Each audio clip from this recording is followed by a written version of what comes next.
Well, there's some of us who think that we are smarter than a con artist. And that is not true. You cannot out-con a guy that is a professional con artist for a living.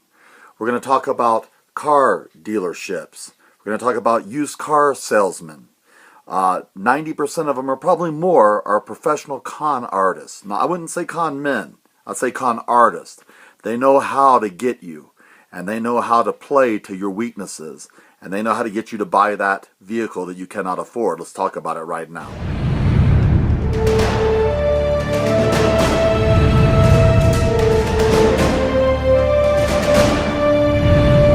Well, come on in. I can show you how to get you into that car for only $200 a month. Come on in and I'll show you how that can work out. Low payments and the interest rate, I can get you 0% interest rate on that car. Yeah, go ahead, sit in the seat. Try it out. Yeah, feel that. Smell that new car smell. Isn't it great? Yeah. Ooh, they know how to, right there you're already in a very dangerous position. If you've ever been there, they just want to talk to you for a few minutes. Those few minutes turn into several hours. And then once they've gotten you hooked into several hours, you feel like you've invested a lot of time. And therefore, you feel obligated to go through with the deal. Don't ask me how they do that. But pride, people are stupid, I don't know.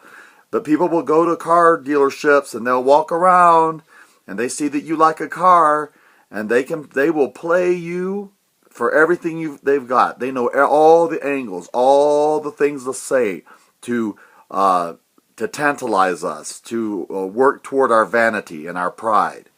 And so, and it never turns out what they first say. Never. Oh, I'm sorry, you couldn't get that loan. But we do have this 14.4% interest loan that you can get.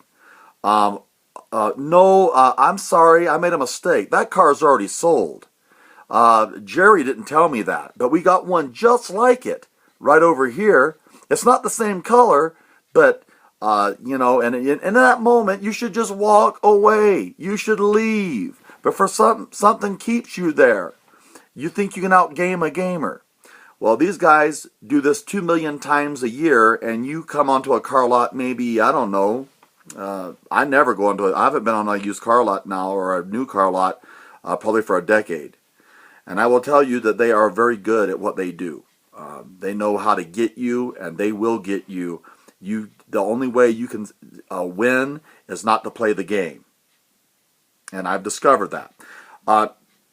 Going onto a used car lot or a dealership is like playing a video game with a friend who's been playing that game for a year, and he just hands you the controller and says, "You be the other person against me."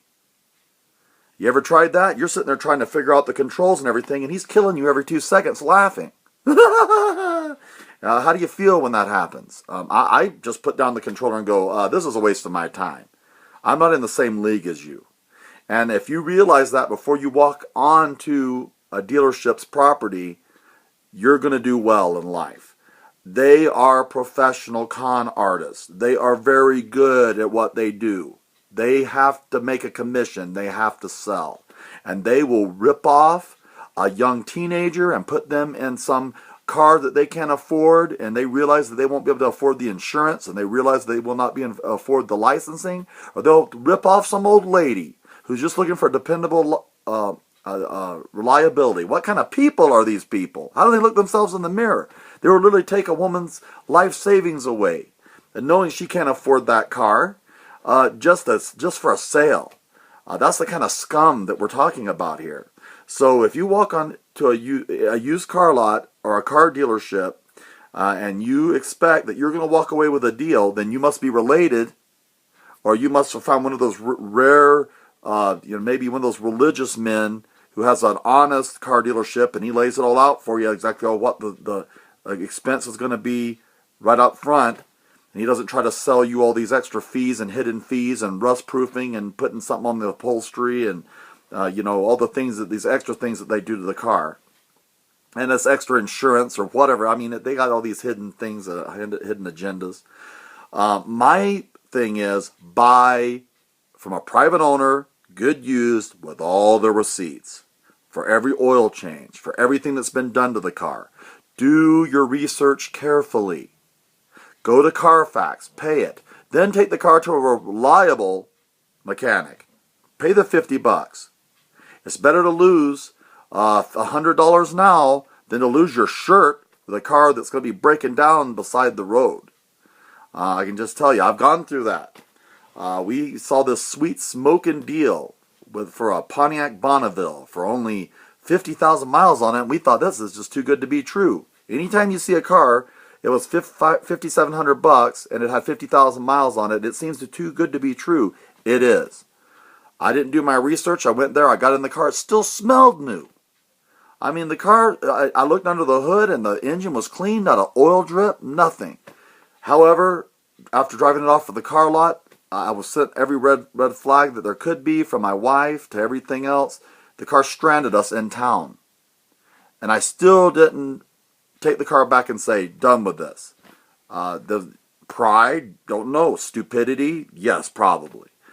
Anyway, that's the last bad car deal I've made. Now I only buy from private owners, and I do my research carefully, and I buy exactly as much car as I need, and I do the maintenance myself. And some of you don't have that ability. You need to learn. If you're not a handyman or a handy woman, you need to learn to be handy. Don't be afraid of breaking a car. Mechanics break cars all the time, and they just fix it, you know, or they replace a part. I've done it. Anyway, I'm just telling you, car dealerships, bad idea. Stay off used car lots. Stay away from car dealerships where those car salesmen come out and are selling you a brand new car. They'll make it look like you can afford the low monthly payments, but very soon you're upside down on the car and you're in over your head, and then you are trapped and you're paying for a car for almost a decade, and it is not worth it. It is better to go buy a good used car, and then if you have problems with it, you are saving yourself a ton of money. Even if a mechanic rips you off, you're still saving yourself a lot of money and a lot of headache, especially if you've done your research. And also be aware that there's cars out there that are really, really reliable, and you can look those up on Consumer Reports or whatever, that just have a standard of reliability. And there are other cars that you want to stay away from because they have a common issue that's going on with the car. So car dealerships, oh my goodness, are they good? And if you think you're smarter than they are, you're a buffoon. They're going to get you every time. They know how to get you. They know how to play you like a violin. And the only way to keep your money in your pocket and not to lose your shirt is do not go around those places in the first place. Stay away. Stay away. Warning. Warning. They're smarter than you. They will win. Guaranteed. And you'll wonder, what happened? Why did I make such a stupid decision? What? How did I do that? Oh my word, if he wouldn't have done that, we'd have had money to go on that vacation this year. Bing! See ya. Take care. Sorry, I almost forgot. On a good used car, save and pay cash. It's just something about it. It's just a better deal. That way, if you do have mechanical problems, then you don't have a double whammy. And so if you can't pay cash, you can't afford the car. Bye.